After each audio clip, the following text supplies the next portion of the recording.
I am hitting go live and it says we're live. Hi, welcome to the StockinetteZombies. I'm Amy, also known as J-Nima. And I'm Megan, also known as Just Run It, and this is episode 434. 434. We've got like on the horizon 10-ish weeks from now. We've got 444 coming Ooh. up. I know, hmm right? Life Numbers are goals. fun. Life life goals. How have you been? Good. Yeah, it's been busy. I have somebody starting track, so we went Ooh. out and we bought some. I apparently have a Hoka's person in my family now. Yep. That is what I have been using recently.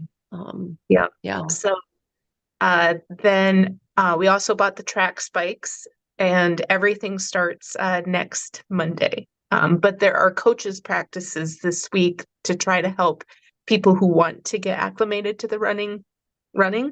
So we're also doing those. So every day this week, I've had an after work activity that I need to like go and be chauffeuring for and stuff. Like I need to get some drivers in my house. I'm gonna be That, really yes. motivated after these 2 weeks are up. Yeah, yeah, no, that's fair. That's fair. I can't even imagine all of the, I mean, with Ellie having multiple jobs and doing after school activities and stuff. Yeah, without her driving, I'm sure that we would be spending a lot of time mom slash dad taxiing. Yep, yeah.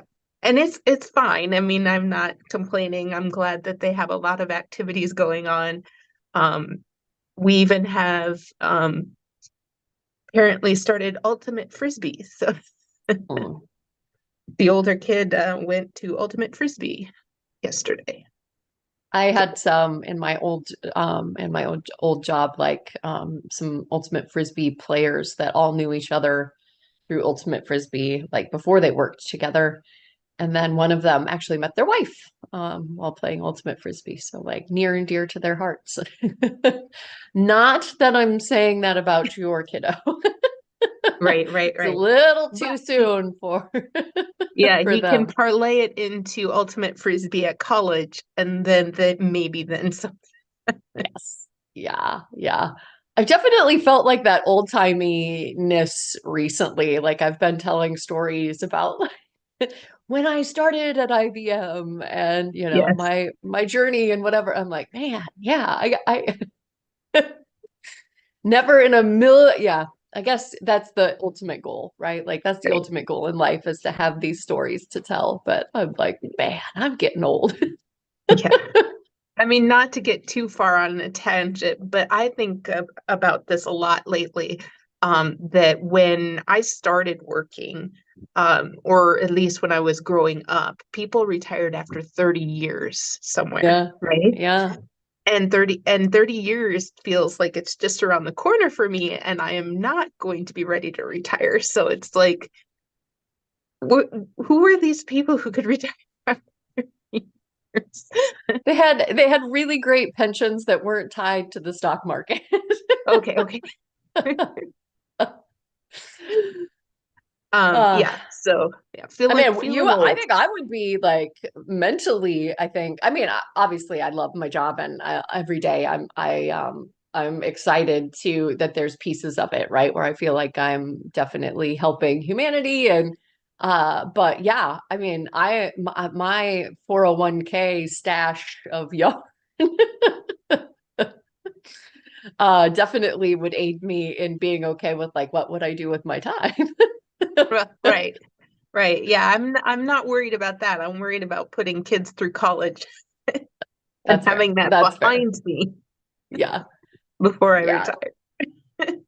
Yeah. Well, and yeah, you've had some recent yeah, you were saying that you went full Polygapus Amy mode with finding a lot of things to cast on from your stash, unless those were purchases, but we can get into that and our favorite Yes. things. For now, we've had February wrap up and our self-striping craft along has accumulated some entries. So for that this month, we've got the Gnome Sweet Gnome from Freckled Whimsy. I don't Ooh. know if you saw last night on VKN, all the talk was of Woolens and Nosh, Oh, the the gnome gnome. along, yes, and her beautiful colorways, and having that all be in one skein, and like a Oh, gnome okay. in a skein, basically, kind of like your perfect pair, like where it's Mm-hmm. got the heels and toes kind of separated out, and like the gnome Ah. parts are all going to be part of that skein. So yeah, just really cool concept, really cool item, but yeah, so cross like that was a stream of consciousness. You know, we do have this skein here, and our winner was Anjanette Finask, that made some. I think hers was Woolens and Nosh as well. We asked folks um, what their yarn is, and I'm sorry, I completely I saw it and then I blanked. No, mustache yarns. Sorry, mustache yarns. Another beautiful, wonderful colorway. Acadia is Mm. the she made a Gallivant by Stephanie Lotman. So yeah, Mm. yeah, a lot of fun. If you don't already participate, now is a great time to join and start contributing to multiple craft alongs if you want to. The So for our self-striper, if you're not aware, we can allow you to catch up. So if Yeah. you've already knit a couple self-stripers and you just heard about us, you can go in and enter them now and be eligible for the next drawing. Mhm. Yeah, absolutely. It's cumulative as far as the drawing goes.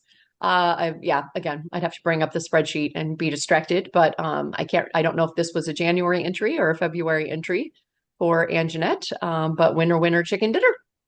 And Awesome. yeah, really some very beautiful colors. This base is really nice too. It's her Glee base, which is Targi, 9010 Targi nylon. So this is a favorite things, and Targi is one of my favorite things that I wanted to talk about Yeah. because I have been knitting on my baby Targi, Mm. Northern Bee. She doesn't sell it anymore, unfortunately, but there are a lot of people with similar bases out there. And and I just got one in my mail for like a Rambouillet targi from Farmer's Daughter's Fibers, With and it has hot cotton. Yes. cotton in it too. I these bases that aren't just merino or have no merino, right? They're Cormo, Targi, Rambouillet. Some of them are like shear 'em to save 'em or shave 'em to save 'em, shave 'em to save 'em. It's like shear is the right term, but Yeah. so shave 'em to save 'em is you know, uh like if you get to a local level, like we have Get Bent's yarn local to us. She does some shave it to save it. So these yarns are just becoming my new favorite thing. I just really like to interact with these other breeds. I already am comfortable taking care of my knits.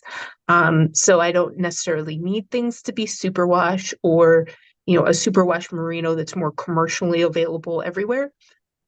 So I've been just excited exploring these different bases. And so I have two things that are Targi right now that I'm Mm. knitting with. That's nice. That's nice. Yeah, I think my most recent additions and as far as like interesting bases would be from Lavender Loon. I know that she's got Mm. different breeds that and different mill spuns that she collaborates with folks on. Mhm. This one was just like a linen single ply with something else. I'm trying to remember what that base is, but yeah, it's another way to kind of, you know, if you feel like you're making, you know, similar types of projects, similar colors, right? And you want to get outside of like your comfort zone in a way that isn't like a different type of project or a different technique, like adding in these different fiber types. It's like it's a different sensory experience, and like yeah, it just it reacts differently to the knitting. Yeah, so this is not going to be super drapey. Mm, just the way that the yarn happens to be. This was listed as a lace weight, but it is knitting up in fingering gauge. So I am doing the test knit that Sam is doing for her spring tee. mm. So it's very similar to the other ones that I've made from her, the party tee, the party crop. Is it party crop? Oh my gosh. Now I'm Pedal doubting party myself. crop. Petal party. Thank you. Um, but so I'm knitting on that, and Sam will be at our retreat, so that'll be so Yeah. exciting. We'll be able to meet her and get some of her insights into her designs. Mhm. And anyway, so I will say that like I have definitely been excited with like the changeover from with our craft along, right? So I always love color work, but an excuse to do more color work is definitely one of my favorite things. So again, that is the Zombie Knit Apocalypse 2 month challenge here is some high contrast color work. And that color work can be do-it-yourself stripes. That can be intarsia. It could be like anything that involves multiple strands of different, light, dark, some contrast in the color. So if you're just alternating skeins, not really on par with the not the assignment. But I've definitely been loving the excuse to do color work. Sorry if I jumped in there. It seemed like maybe you no, were going to be and saying something. I was just going to add that the contrast doesn't necessarily need to be like, throughout the whole thing, right? Yeah. Like if you have like kind of like this color work, right? Where Mhm. I've, like say the petal parts you did in like high vis, beautiful, bright, and then everything else was kind of a neutral, natural fade. That counts, right? Like and actually all of this counts, right? Because it's a high contrast from the other color. But I'm just saying, like if you were doing a fade, you would just have to have one that was, just like a fun pop of color. And it Yeah. wouldn't have to be all over the garment. It could just be like, oh, like I just want to put it here and here, to give myself some sort of I don't know, fun uh, Mhm. contrast. But play with that and enter your entries. But Yeah. Yeah, I think, you recently said you were getting a bunch of projects ready for cast on. I definitely shopped my stash and casted on some color work. Well, I just these I actually had set aside, like I had its own little capsule that was ready to go with Rachel Isley or Ilsley, her that knit that why can't I think of the name of her? I always blank on it. But what I had set aside didn't have the color combo that I was looking for. So I substituted in. So this green is yeah. And it transitions to the dark blue, which is like I love it. I think this is the first one that I've done that like goes from like a color up top to a different color down at the bottom. I think it's very striking. But yeah, I wasn't getting the contrast in the green that I wanted. I was using like a bougie beaver or a boysen oh, beaver, like okay. a very pinky brown. And so the pink and the pinky brown were like not Mhm. like they were indistinguishable. So like the pieces right here, right where the was not, it was like, nah, that's not that's not what I want. So then I grabbed, I had some leftover from my watermark, and here we go. So like you can make your plans, but you can also like, okay, nope, I need to pivot because what I'm seeing is not what I had imagined. So yeah, loving the color work. I'm sad, as I often am when I binge the yokes or binge a show, and then it's like it's over now. I'm just doing plain stockinette. But yeah, it's fun. Definitely a favorite thing. Love Okay. some color work. So I have a favorite thing that seems to be some like everybody's favorite thing. I have started an emotional support chicken. Okay. Ooh, So I love it. this is Targi from Blue Moon Fiber Arts. I don't even know if they're selling it. I mean, where I bought it isn't selling it anymore. So I haven't done the research to see if they're still selling it, but it's a Targhee worsted. It's a giant skein, like 600 yards. But it did seem like a really fun chicken color that would go against this hand spun that is Queen City Yarns that I had done from our retreat colorway. So Hmm. I have enough to do the contrast for the chicken in here, and I'm on the breast of the chicken right here. Ah, But it's a lot of short rows, and he's knit flat, right? I think you can see that in some people's progress photos that it's knit flat. And I've got his chicken butt done, or her, I don't know yet. And yeah. then, yeah. So So again, fun. this I would say that so far, minor things that might confuse some people, but otherwise very well written and potato chippy, right? Mm, Because you have like a lot of short row sections.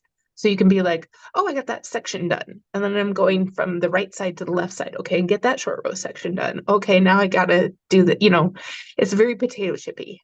mm, So you can get through small little, and just want to keep going. mm. So I found it very fun, I guess, so far. Yeah, we were talking about some people were saying that what really hooked them on that pattern was that some folks were using making like the silky chickens with the big puffs, like so you can use the pom-poms, like the furry pom-poms. I was like, oh yeah, that's super cute. That would be super cute. What lured you in? Um, I'm trying to think. I think it was just thinking about yarn that, it was in the hot right now. It's always in the hot right now. So, you keep seeing it over and over and over again. But I think what had driven me over the edge was um, having the yarn say, I could be like, immediately thought, oh, I have that Targhee left over from that one hat that I knit. And, just The like, matchmaking, yeah. yeah. Um, and mainly because I had already knit a Langsfield out of this. So as I was knitting the Langsfield, I was like, oh, this could be a good chicken, but what would be the body? And Mhm. magically because this has been sitting in a stash location, right? It's not been out and about or whatever, but some reason in my mind, I was like, oh, I have that worsted weight, like it just came forward with all of its beautiful contrast Yeah, in there. Uh, it just looks like a good feathery chicken. Yeah. feathery chicken, a little darker side, but Yeah. and then also would be But kind beautiful of with that the hand sheen you spun. can see on a feather, right? Yeah. Yeah. So again, what took me over the edge was I was knitting hand spun that would be appropriate for it. And then just the body was in my stash and it just came to me and I was like, buy the pattern. So I bought the pattern. That's how the muscle burrows get me. Yep. It's like leftovers from sweaters and they're just sitting there and I go ding, okay, now another hat gets made. But yeah, Well, that's and fun. just thinking about the amount of people in my life that really like chickens, like so I'm just like thinking of who's gonna own these chickens, and I might have to make like dozens of them, you know. But again, um, people in my life have either owned chickens or they decorate with chickens or, so I'm like, oh, I can make like, three people off the top of my head and, Hmm. would have owners for these chickens. I am Very fun. excited to make more. Very fun Hopefully, I indeed. don't know if I'm going to have enough of the pretty brown or the current finger or hand spun, but I have a lot of hand spun. So Yep. I will not go without. And we will have plenty of other stash dives that will end up with something. Because I have a feeling I have a lot of single ladies, as we call our fingering weight single ladies, that if you combine them, they would make this kind of feathery, um, interesting, even in a multitude of colors, right? Maybe not as Hmm. dark as this or whatever. But yeah. I make myself a white chicken. Mhm. You can make yourself whatever color chicken you want to make. But it's a favorite thing because I was ridiculously excited about it. And also, again, once I started, it was like, oh, this is kind of potato chippy. This is really nice. Like, you just like you get through one section, you go to the other section, and they're so short and Mhm. they bring you that momentum through the project. Other projects I'm knitting on right now, I have my caramelli, and that one is stripes, but it's 6 rows of like 200 stitches or whatever. Mhm. And so you're just like working your way through it, and you're like, gosh, when am I going to be done with this stripe? Well, when you're on that final row, that can kind of push you over. But then the next one, I'm like, I get through 3 rows, and I'm like, oh. Yeah. So Smaller objects do go faster. yeah, small little potato chippy things. I've made so many hats lately. I think it's for the same reason. I just want to accomplish things, Yep. and the longer projects aren't as exciting to me. But Yeah. the test knit is fun. I'm loving Targi. And so if I can work with the Targi, I'll be excited. So those are the 3 projects that are getting my focus. But Mhm. I did, like I was telling you, I have like 4 or 5 things that are like needle adjacent. And, if the chicken wasn't so darn fun, I'd probably have had another one cast on. The chicken is your emotional don't cast on more projects. Chicken. Ah, Well, yeah. again, like I'm pretty close to getting to where everything starts shrinking, to getting to be Mhm. super potato chippy again. Yep. So down to the head and the beak. So I Yeah. got to go find beak yarn in my stash here this evening, but I'm confident I have a yellow somewhere. Mhm. Very fun. Very fun. Yeah. Yeah. I've just got my one project that I yeah binged on the yoke of. It's Kismet, and it's been in my queue for quite some time. So yeah, to have an excuse. I've reflected that I do have quite a few colorwork sweaters, quite a few colorwork sweaters by this Rachel Ilsley, Hmm. the unwind knitwear design. You do. And yeah, I guess that's that I enjoy. I don't necessarily need another colorwork sweater, but I love making them and I love wearing them. So always a favorite thing. Yeah. A new sweater design. And yeah, I have a ton of her patterns. So recently I went down the rabbit hole of the designer that made the German designer that made the Renaissance sweater, which has kind of Mm. those swirls. And I started like adding to my cart, add to cart, and then I'm like, wait a minute. Like, I probably have something very similar by Rachel that I've already bought and already have yarn picked out for. But yeah, Oh it's yeah. funny. Yeah, don't get me wrong. When I'm searching for patterns, the first thing I do is in library. Mhm. And then if I really can't find anything that's tripping my trigger for a particular yarn, then I undo it and go wider. That so a small tip and trick in there. If you Hmm? if you are if you are excitedly kind of daydreaming about these ones that are kind of outside your library, you might have something in there that fits the bill. So I usually Yeah. just start going by yarn weight and in library, and then that's the first pass. If I don't find anything in there, then I move on. Yeah. Yeah. All So, right. all Bye. right. Bye, Ukta.